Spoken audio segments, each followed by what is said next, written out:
Welcome to the Tech Egg. Don't get scrambled. Enjoy the video. Hello everyone. In this video I will explain how to make delicious steak jerky.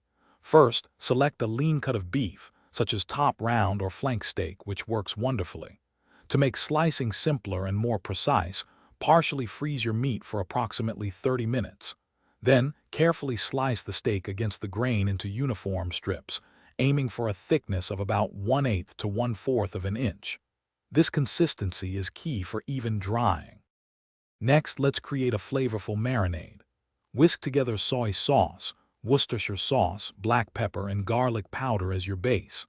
For an extra kick, add a touch of liquid smoke and a pinch of red pepper flakes. It is crucial that all your steak strips are fully submerged in this mixture. Allow them to marinate for at least 6 hours, or even better, 12 to 24 hours overnight, to ensure maximum flavor absorption into every piece. Now it is time for dehydration.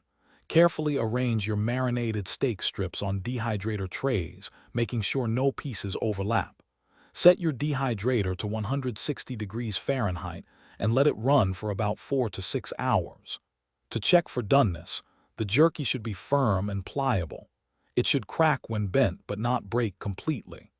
This texture indicates your jerky is perfectly dried and ready. Finally, let's talk about storage. Once your jerky is finished, allow it to cool completely to room temperature before placing it into an airtight container.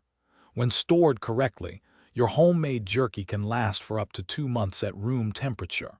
For even longer preservation, you can refrigerate or freeze it. Now, you have a delicious, protein-packed snack ready to enjoy whenever you crave it. Happy snacking! Thanks for watching. Consider subscribing if I helped unscramble your problems.